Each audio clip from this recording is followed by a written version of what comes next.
Salam 14 selawase.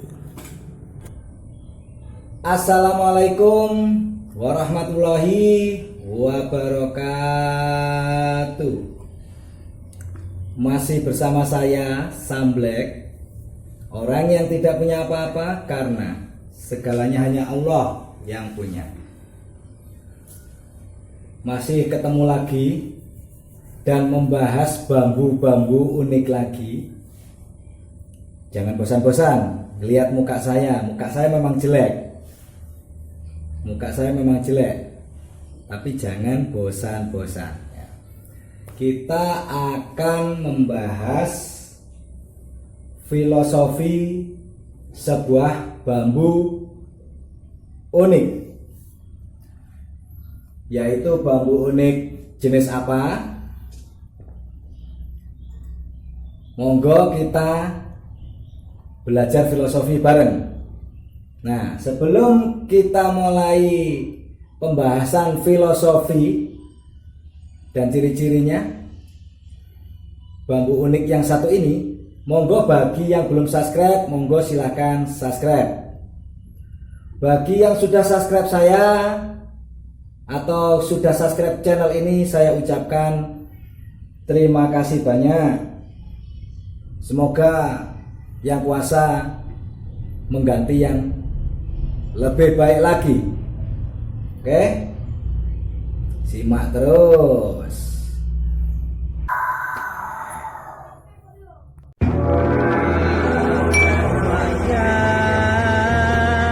Siro elingo marang Allah lan Rasul.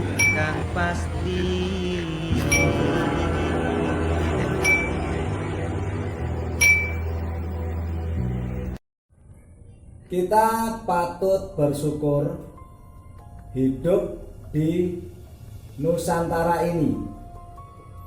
Banyak kita temui keunikan-keunikan. Yaitu salah satunya kita menemukan keunikan dari bambu.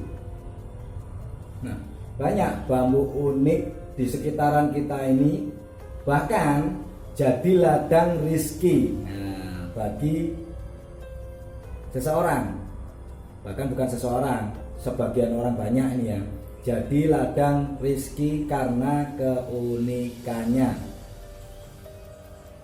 Kita patut bersyukur sama yang kuasa.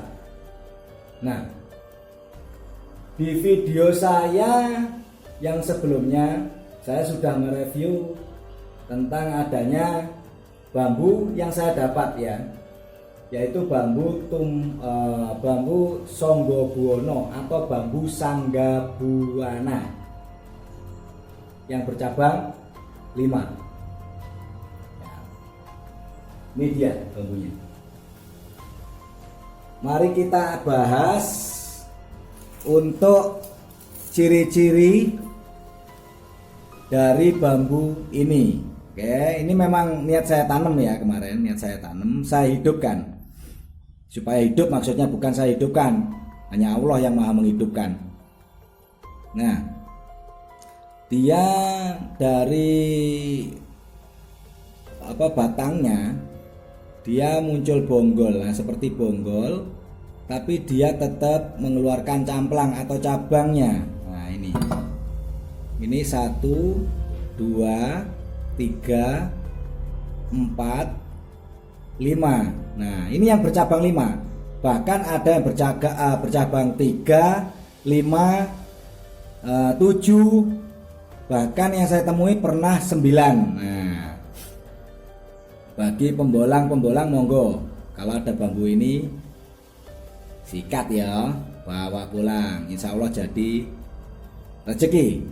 Nah, filosofi di balik bambu ini itu di kalangan kolektor yang paling termasyhur, yaitu dia difilosofikan dari namanya Sangga Buana ya, Sangga Buana.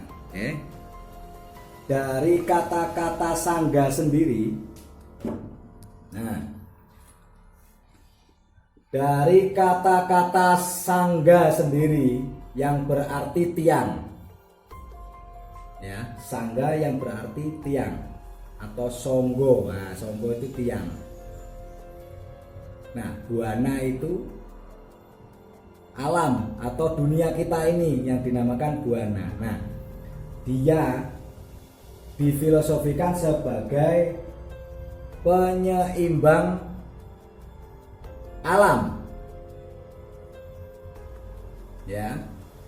Dia sebagai penopang alam, yang diartikan bukan penopang alam yang ini dipelestari untuk kelestarian. Nah, kelestarian alam itu terjaga. Nah, ini bukan masalah bambu ini sakti atau bukan ya. Kan, ini tolong disikapi. Di video-video saya sebelumnya saya dibilang musyrik. Padahal sudah saya tekankan, hanya Allah lah yang memiliki segalanya. Bahkan di pembukaan saya itu selalu, setiap saya pembukaan, orang yang tidak punya apa-apa, artinya sebenarnya semua manusia itu tidak punya apa-apa. Hanyalah Allah yang punya segalanya. Manusia hanya wayang.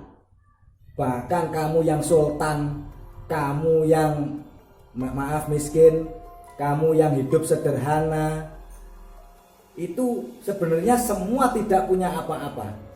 Hanya Allah lah pemilik kehidupan wayang-wayang yang ada di buana ini ya, yang ada di dunia ini. Nah, kita sekarang belajar dari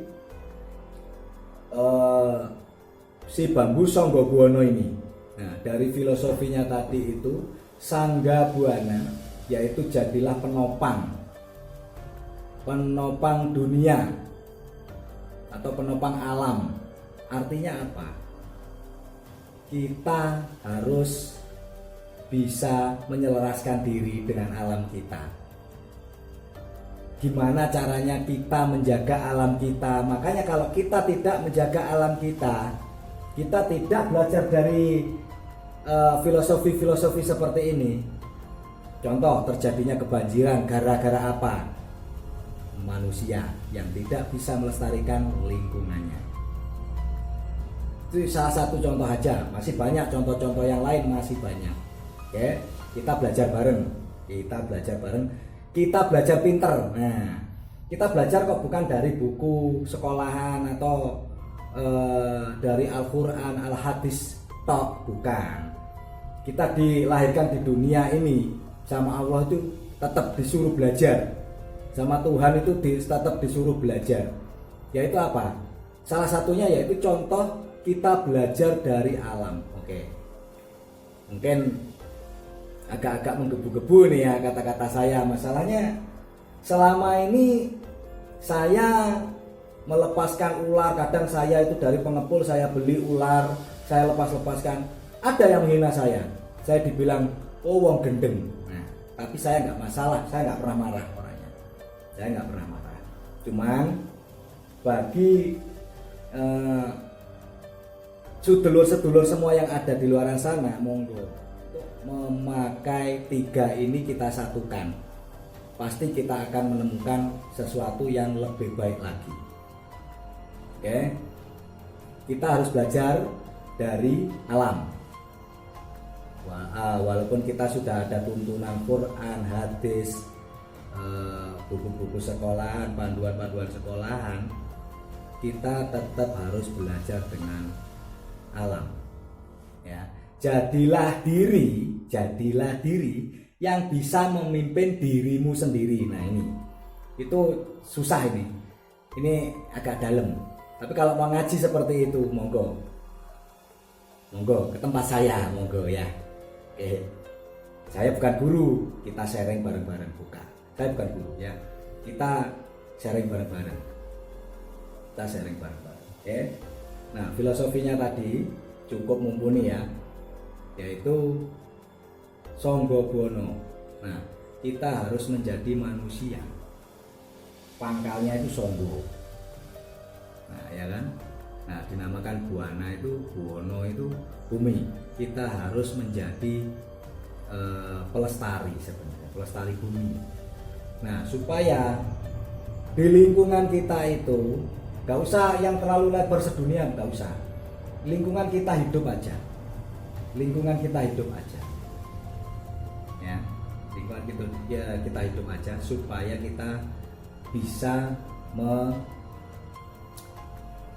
menyelaraskan atau menyeimbangkan alam kita supaya apa, tetap lestari. Jadi alam di sekitar kita itu tetap adem. Nah, itu filosofi yang kita pelajari dari bambu unik Songgobono ini.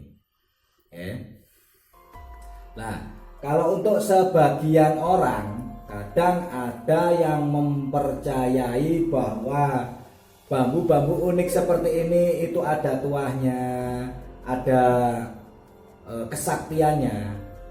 Ya, itu menurut pribadi masing-masing. Kalau saya tidak pernah menggiring Anda semua untuk ke jalan kesesatan. Makanya saya bilang selalu memakai otak kita, hati kita, dan latih kita ini. Latih itu mulut kita, lidah kita. Itu kita selaraskan supaya kita jadi orang yang lebih baik lagi. Nah, mungkin bagi sebagian orang tadi itu kadang ada yang mempercayai tuah-tuah tertentu. Memang kalau tuah-tuah tertentu itu kadang memang ada. Seperti contoh bambu ini masih ada isinya. Tapi ingat, tetap dari kemarin saya bilang jangan fokus dengan isinya.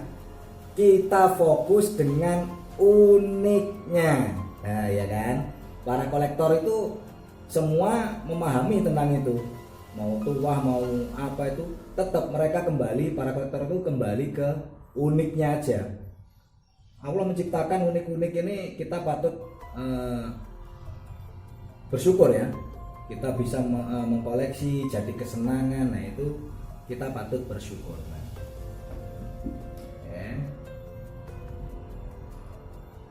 Cukup sekian dari saya, Samblek. Mungkin jika ada salah kata, saya mohon maaf sebesar-besarnya.